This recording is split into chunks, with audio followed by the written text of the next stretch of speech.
Hey guys, welcome back to another episode of Second Chance Garden video.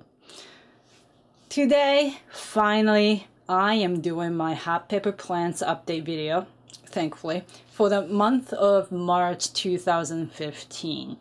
So ideally, I wanted to do these videos at least once a month to show you how they look like. And yeah, we're almost towards the end of March and I'm just scrambling to get this video done. So since I have a lot to cover, let's get started. Now look at this beauty. This is my favorite pepper plant called Black Pearl. So this is a hot pepper plant that's ornamental, so you are not going to be able to eat the pods that this plant produces, but regardless, I am keeping this for the look. And look at this, the flowers are all over the place. These are somewhat dark purple flowers. I think they're really beautiful. Let's just zoom out a bit to see how it looks like in a new pot. So I transplanted this pepper plant in a regular 6-inch decorative plastic pot. Because it's a ornamental hot pepper plant, I have no desire to make it bigger any more than what it is right now. I mean, it can get a little taller, that's no problem, but I think I really like this size, and you know, it looks pretty comfortable in this pot for the time being. So there you go. Now yeah, it's just doing fine, and I love looking at this plant each day. Flowers again are all over the place. I'm not picking those flowers this time around. I just decided to let them do whatever they wanted to do. If they, you know, the flowers are all over the place, then we'll see what happens next, and I'm okay with that. So this is the Black Pearl plant. Now the next one is also another ornamental plant.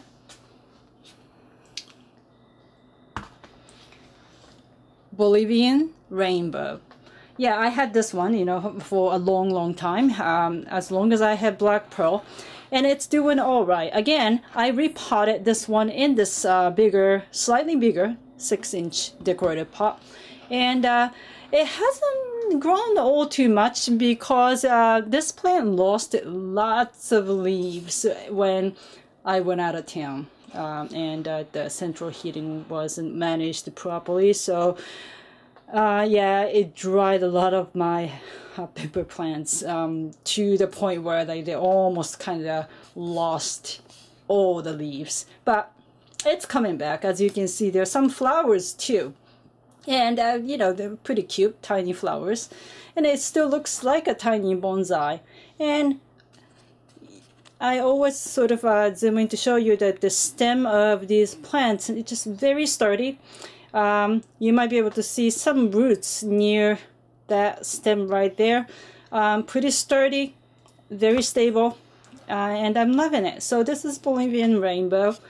These are the two ornamental plants that I have for now. Alright, so moving on, I want to talk about Peruvian white lining. I did you know, some videos for that, and I will show you what's new about these. Okay, first thing first, this is, well, let me zoom out. This is the Peruvian white lining that I did a repotting video for several months, you know, not several months, several weeks ago.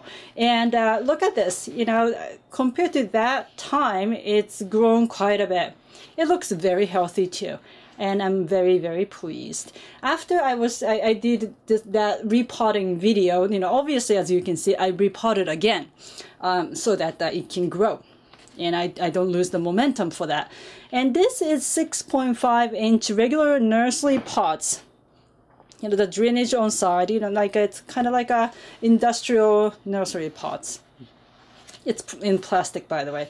So I have two Peruvian white lightning pepper plants, and so one went into this plastic pot. Now, the next one is what I really wanted to show you. All right, here we go.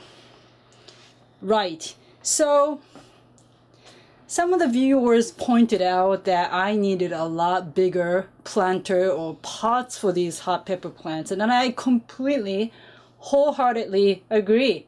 They need bigger pots to grow, hands down. But the problem is I have space issue in my grow space, and I just cannot put them in, say, a 5-gallon pots. That's just impossible. So I have been thinking about a way to get around the space issue or constraints or whatever you call it. And I believe I came up with one solution. Well, you know, we kind of have to wait and see how it rolls out, of course. But the answer to that space issue is the fabric pots. And I put this white lightning pepper plants in a fabric pot. So what fabric pots do, or what they promise to do, which you know, I need to see if that's true or not, is air pruning. Now, air pruning, the definition of it is that if you allow air circulation or let roots touch the air, it sort of prevents roots from going root bound.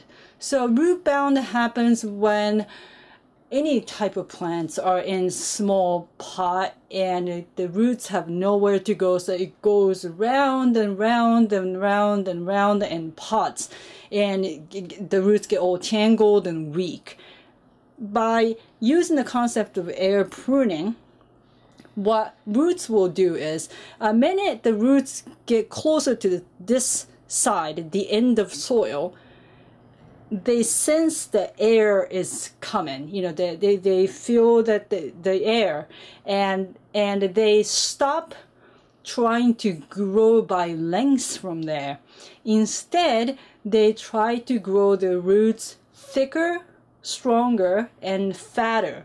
So this prevents the plant from going root bound. But that's the explanation that I've been seeing about fabric pots.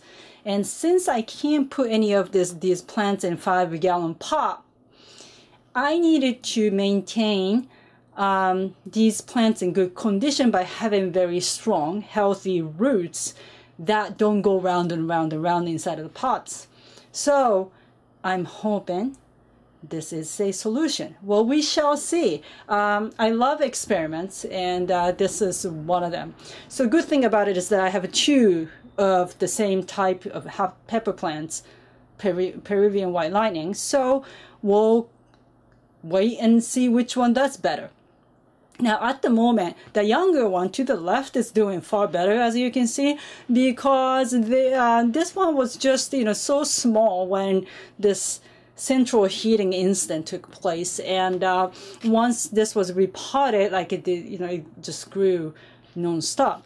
This one, which is an older Peruvian white lightning, sort of lost all its leaves, and it's on its way to recovery now. So it doesn't look all that fabulous, but we shall see.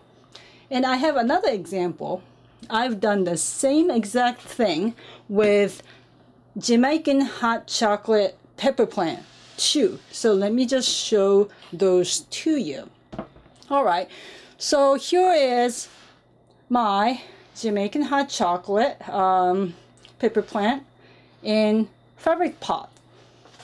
By the way, this fabric pot is a 1-gallon pot. Sorry that I didn't mention that before. And again, I have this 6.5 diameter plastic nursery pot and the Jamaican Hot Chocolate. And these are, you know, these things are doing quite well. Let me just move a little just to show you the top of this. Let me see if I can do this slowly. Yeah. The plants, these are getting pretty tall and healthy. So yeah, that's how they kind of look like. All right, here we go. Maybe I can put this tripod a little bit higher just to cover this entire plant. I'll do my best. Okay, so here we go. They both look all right. You know, since I repotted these things about a week and a half ago or so, you can't really see the difference or anything just yet, of course. But we'll see if the right-hand side one does far better than the other. Just because I put this in a fabric pot. I'm not looking for any miracles or anything, but you know, I would love to see the difference, just to see how it goes. Now, just to look at this setup here, I did something really silly. As you can see, I stuck this PVC pipe, it's 3/4 PVC, into this pot thinking, hey, it's going to be a lot easier to bottom water this pot. And one thing I forgot or didn't take into consideration was that, well, this pot is made in fabric. For God's sakes, why am I putting a pipe in it? You know, as you can imagine, it's a cloth, so if you put water in here, it just goes through the bottom fabric and it doesn't really bottom water anything. So, you know, I kind of wanted to try this, but I should have done it with this pot, plastic pot.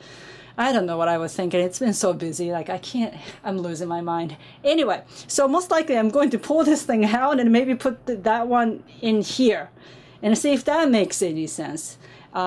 We'll see about that. But anyway, so that's that about this pipe situation. All right, so I think I'm done with bigger plants and I'm going to cover smaller plants.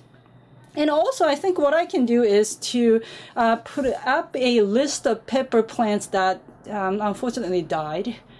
And also the list of new pepper plants that I'm trying, because I lost some of the plants. I wanted to add more variety to my collection and see how that rolls out. Okay, so the next one is a lot smaller but doing quite well. This is the orange habanero one.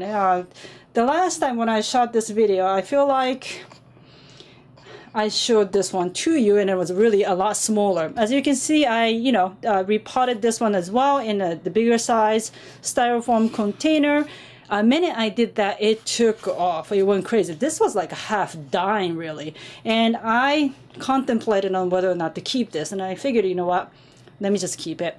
Why not? Because this is the only herb that I have that I'm growing, so let's keep it. And it's doing phenomenally well, so I'm pretty satisfied. Alright, so another one very quickly is the black pearl seedling too. This was the backup in case the other one didn't do well, but the other one is like going crazy. So I didn't have to keep this, but hey, you know, I really love this plant. Why not, you know, grow this one too, to just see if anybody wants it, then I can maybe give it away or something. Alright, so this is that. Excuse me. Alright, so the last but not least, the very tiny thing. These are new seedling for the fish plant, fish peppers. I'm sorry. So these are fish pepper seedlings. Fish peppers. They're widely popular in Baltimore and Philadelphia area for any seafood cooking purposes. I think they tend to use this type of peppers for their seafood cuisine. So I thought, hey, you know, most of my pepper plants are from South America or South Asia. It would be interesting to grow something that's, you know, they're very popular in, I think, mid-Atlantic region of the US. So here they are. Now the middle one died due to dumping off, but which is all right. That is the whole point of planting 3 seeds anyway. Now, what's really awesome about fish peppers is that the foliage. The foliage is so unique in terms of the color, the marbling effect of 2 colors. The one of them is a off-white yellowish cream color, and the green color. So unique to pepper plants in general. So I can't wait to grow them and show that to you guys. Also, the peppers are kind of having marble patterns when they're young. they have a combination of creamy yellow and green. Then as they get older, I believe they turn red with a darker brownish sort of marbling effect. So this pepper is very unique, and I don't hear a lot about these on YouTube in general. So I figured I'd do them and see how it goes. So this is the new addition of to my hot pepper plants collection. All right, so I hope you enjoyed my update. It was long overdue, and I will do another one in a few weeks. I hope you enjoyed, and as usual, thank you very much for watching.